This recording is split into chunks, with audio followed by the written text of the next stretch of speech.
Janet, thanks for joining us.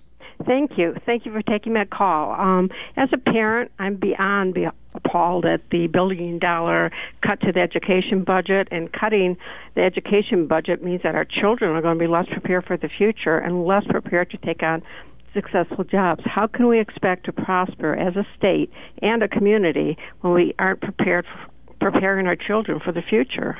Okay, Janet, thanks for your call, Governor. Yeah, Janet, I really appreciate your question because it shows the misinformation that people are getting. And the issue is you've got bad information. And that's unfortunately a part of the broken political system we have where politics overwhelms fact.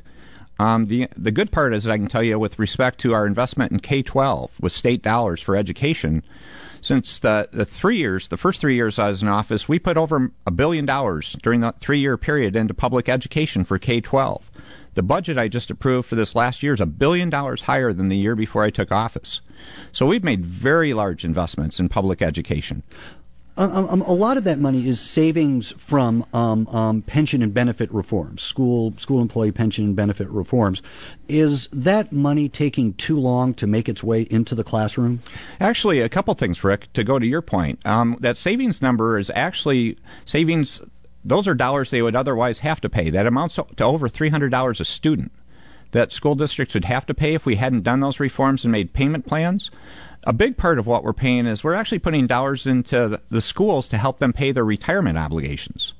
In fact, that's the biggest part of the money in terms of the new dollars that have gone in, is the school districts are responsible for making sure teachers and other public school employees have their pensions. And to make sure those payments are made, they weren't going to be able to make those payments. Those costs have increased dramatically over the last decade. And so the state, we agreed to actually provide dollars to help give them the resources so they can make those payments. And that's a huge amount of money going into school districts. And the other good part is, and many teachers don't realize this, what we're doing, and actually our payments into the K-12 system are helping ensure that they have a pension when they retire that otherwise was in jeopardy.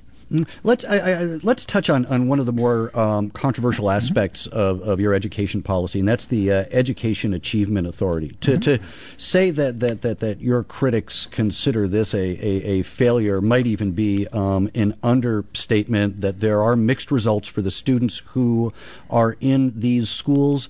Is this really the best option? Aren't there other ways to go about trying to fix the lowest performing schools? Rick, there are a lot of things that should be considered and looked at. That's part of innovation. And a lot of this is what I would say is these were the worst performing schools in the state of Michigan. There were essentially schools there that were zero college ready. The traditional system did not work with respect to these kids. And so isn't it important you try to come up with innovative ideas? So we actually looked at best practices. We had a lot of help from experts around the country, some of the leading educational people and organizations. And so the Educational Achievement Authority is really taking two or three things that I think are really important. One, they're modeling the concept of more year-round school. And I think the evidence is very strong that year-round school, particularly for students that are challenged, that are having a difficult environment, they can do better in that environment. The other one is the concept of student-centered learning, really empowering the students. And so that takes some time to show up. But student-centered learning is a very powerful model that's been very successful in other places. It's being done in other schools in Michigan. And it's one of the foremost ideas of the Educational Achievement Authority that is working. If you go to those schools, and this is where, again, there's a lot of misinformation out there. But then why the mixed results? Well, again, it takes some time when you're talking about kids at the lowest performing percentage. So, for example, one of the things that people often misinterpret, they weren't found to be totally ready in terms of their numbers, but you got to remember they're starting several grades lower.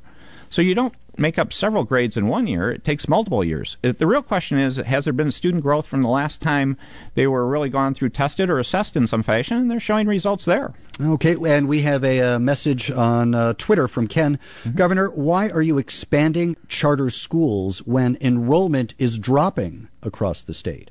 Yeah, that's a fair question to ask. And what we did is really take the cap off charter schools. I don't expand or contract charter schools. It's really to say, where are there appropriate educational opportunities that people think there could be a school? I think there is a question that's worth asking in the longer term, and about what are the standards for all our schools. Yeah, but when you make it easier to open new charter schools, you are essentially expanding charter schools.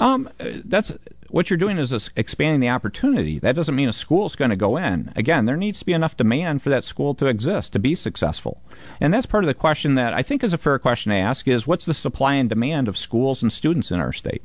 Is the supply adequate to the demand for charters well, at this point? Well, that's one of the things I'd like to look at, not just for charter schools, but for all schools. Do we have a supply and demand issue in what areas of the state? I think that's a good question that we should be doing more analysis, both for traditional districts and charters. What does that mean? That means, again, basically looking at how many students there are and how many seats there are, and as if there's something out of whack, either in terms of saying we need more schools, that's a fair question, or saying if we have too many schools, should we then look to say, should we be raising the standard in those areas to make sure that we've got the best schools being the ones educating those kids? Do we need to act more aggressively to get more school districts to combine with each other?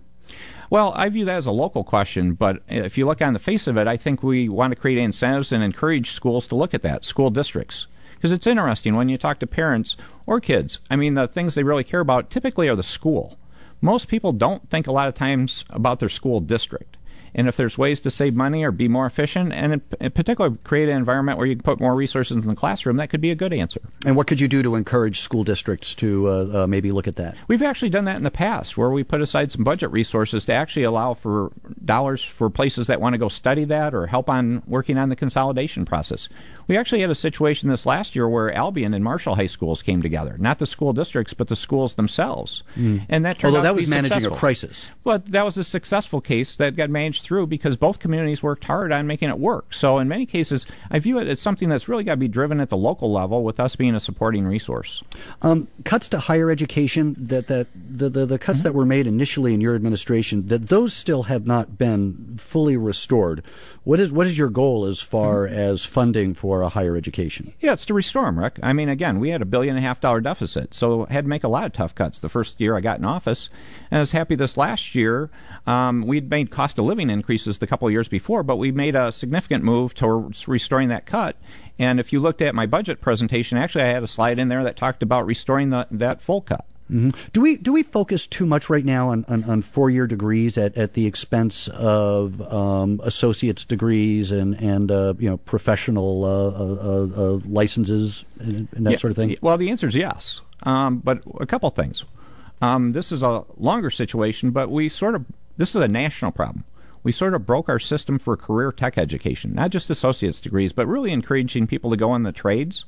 And it's beyond simply having the programs. It's a whole culture where parents and kids are not looking at great career tech ed programs the way they used to. So what we did about 2 or 3 decades ago is when we came out and said that basically we should push people to get a university degree. Now, I never want to discourage that. Again, that can be an important option for people, and we don't want to discourage that. We need to equally emphasize career tech education, which gets into associate's degrees or intermediate school districts in their training programs. There are literally tens of thousands of great jobs out there. And when I say skilled trades, welder, plumber, electrician are the ones we always think about. But if you're on the production floor today, you're a skilled tradesperson. If you're in agriculture today, you're a skilled tradesperson.